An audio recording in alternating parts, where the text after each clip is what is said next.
ہندوستان میں رہتے ہوئے تقریباً آزادی کے بعد سے 70-75 سال تک رہتے رہے، ہم اس ملک میں زندگی گزارتے رہے اور اپنے غیر مسلم بھائیوں کے ساتھ، اپنے برادران وطن کے ساتھ ہر معاملات میں شریک رہے، ان کے ساتھ خرید و فروخت اکٹھے کرتے رہے، آپس میں اکٹھے بزنس کرتے رہے، شادیوں پارٹیوں میں اکٹھے رہے، لیکن ہم نے اپنے برادران وطن سے اپنے اسلام کا تعارف نہیں کرایا۔ اگر ہم سے ہمارے برادران وطن نے یہ سوال کر لیا کہ اسلام کا تعارف کراؤ، اسلام کی کارکردگی پیش کرو، کہ تم نے اپنا نام عبداللہ رکھا، تم نے اپنا نام عبد الرحمن رکھا، تم نے اپنا نام ابو بکر صدیق رکھا، تم نے اپنا نام عمر فاروق رکھا، تم نے اپنا نام عثمان غنی رکھا، تم نے اپنا نام علی المرتضیٰ رکھا، تم دعائی دیتے ہو بلال حبشی کے عشق کی، تم نغمے سناتے ہو مصعب بن عمیر کے، تم ترانے پڑھتے ہو احد کے دیوانوں کے، تم مزدے سناتے ہو بدر کے دیوانوں کے، آؤ ہمیں بتاؤ تمہارے اپنے وجود میں اسلام کہاں ہے؟ تم نے اپنے وجود سے اسلام کا تعارف کہاں کرایا ہے، کیسا کرایا ہے؟ بولنا تمہارا سچا نہیں، بات کرنے کا سلیقہ تمہیں نہیں، رہنے کا سلیقہ تمہیں نہیں، جھوٹ تمہارے اندر سرایت کر چکا ہے، بد اخلاقی، بد تمیزی، بد تہذیبی، بد کرداری تمہارے اندر سرایت کر چکی ہے، خیانت کی تم اعلیٰ چوٹی پر پہنچ چکے ہو، جو چیز جتنی برائیاں ہو سکتی تھی تمہارے اپنے اندر موجود ہے، آؤ ہمیں بتاؤ تمہارے اپنے وجود سے اسلام کا تعارف ہوتا ہے کہ نہیں ہوتا ہے؟ تو میرے بھائیوں، ہمارے پاس اس کا کوئی جواب نہیں۔ وہ پوچھ رہے ہیں کہ مسلمانوں بتاؤ تمہارے اپنے وجود میں اسلام کہاں ہے؟ تمہارے اپنے وجود میں ابو بکر صدیق کی صداقت کہاں ہے؟ تمہارے اپنے وجود میں عمر فاروق کی عدالت کہاں ہے؟ تمہارے اپنے وجود میں عثمان غنی کی سخاوت کہاں ہے؟ تمہارے اپنے وجود میں علی المرتضیٰ کی شجاعت کہاں ہے؟ تمہارے اپنے وجود میں بلال حبشی کا عشق کہاں ہے؟ تمہارے اپنے وجود میں مصعب بن عمیر کی دیوانگی کہاں ہے؟ تمہارے اپنے وجود میں احد کہاں ہے؟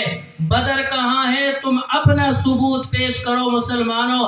تم اس ملک میں ہمارے ساتھ 70-75 سال تک آزادی کے بعد رہے، ہمارے ساتھ معاملات میں شریک رہے، خرید و فروخت میں شریک رہے، بزنس میں ہمارے ساتھ شریک رہے، ملازمتیں ہمارے ساتھ کرتے رہے، سارے معاملات ہمارے ساتھ کرتے رہے، لیکن مسلمانوں آج تک تم نے نہ اپنے نبی کا تعارف کرایا، نہ اسلام کا تعارف کرایا ہے۔ میرے بھائیوں، یہ ہماری اپنی کوتاہی ہے، اپنی غلطی ہے۔ حضرت مولانا مسیح اللہ صاحب جلال آبادی بہت بڑے اللہ والے ہیں، ان کے پاس ایک نوجوان آتا ہے اور آ کر کہتا ہے کہ حضرت جی یہ بتائیے کہ اسلامی حکومت کب کو آوے گی؟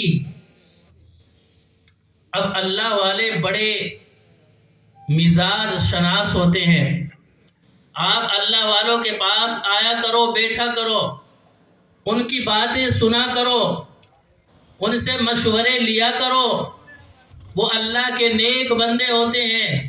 اللہ کے نیک بندے ایک جملے سے ایسی اصلاح کر دیتے ہیں کہ جیسی اصلاح آپ بڑے بڑے بیانات سنیں، بڑی بڑی تقریریں سنیں نہیں ہوتی، لیکن جو اللہ کے مخلص بندے ہوتے ہیں، اللہ کے خاص ولی ہوتے ہیں، جب آپ ان کے پاس جائیں گے، ان سے اپنا مشورہ کریں گے، اپنی بات رکھیں گے، ایسا مشورہ دیں گے کہ آپ کی دل کی دنیا بدل جائے گی۔ تو وہ نوجوان آتا ہے، آ کر کہتا ہے حضرت جی اسلامی حکومت کب کو آوے گی؟ اب حضرت نے ایک جملہ کہا، حضرت نے کہا بھائی کتنے فٹ کے ہو؟ کہ جی 5 فٹ اتنے انچ کا ہوں۔ کہ اچھا کہ پہلے اپنے اس 5 فٹا جسم پر اسلام نافذ کر لے، اسلامی حکومت آ جائے گی۔ تمہارے اپنے جسم پر اسلام نظر نہیں آتا، سر کے بالوں سے لے کر پیر کے ناخن تک کوئی اسلامی علامت تمہارے جسم پر نظر نہیں آتی۔ تم بات کرتے ہو اسلامی حکومت کی، بال تمہارے انگریزوں والے، کٹنگ تمہاری گوروں والی، لباس تمہارا گوروں والا، چلنا رہن سہن تمہارا غیروں والا، بات کرتے ہو اسلامی نظام کی، ایسے اسلامی نظام نہیں آتی۔ تمہارے اپنے وجود پر اسلام ہو تب جا کر تم بات کرنا۔ تو یہ اللہ کے بندے، اللہ کے ولی نے ایک جملے میں ایسی اصلاح کی کہ وہ نوجوان اٹھا اور جا کر عہد کرا کہ میں اپنے وجود پر اسلام لے کر آؤں گا۔ اور پھر بیان کرتے ہیں حضرت ان کا واقعہ اپنی کتاب میں لکھا کہ اس نوجوان نے سچی اسلام کی تصویر اپنے پورے جسم پر نافذ کی ہے۔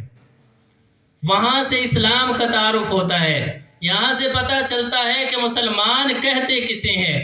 اب ہم ٹرین میں سفر کر رہے ہوں، اس پتہ نہیں بوگی کے اندر، ڈبے کے اندر کتنے مسلمان ہیں، کوئی پتہ نہیں چلتا۔ اس لیے ہم ڈرے ہوئے ہیں، خوف میں ہیں کہ پتہ نہیں کیا ہو جائے۔ تو میرے بھائیوں، حضرت مولانا تقی عثمانی صاحب دامت برکاتہم، انہوں نے اپنی کتاب میں لکھا ہے کہ مسلمانوں کے اندر جو فساد کی وجہ ہے، اس امت کے اندر جو فساد کی وجہ ہے وہ یہ ہے کہ ہر بندہ، ہر ایمان والا اپنی اصلاح کو چھوڑ کر دوسروں کی اصلاح میں لگا ہوا ہے۔ ہر شخص یہ چاہ رہا ہے کہ دوسروں کی اصلاح ہو جائے اور میری اصلاح ہو یا نہ ہو۔ اب مثال کے طور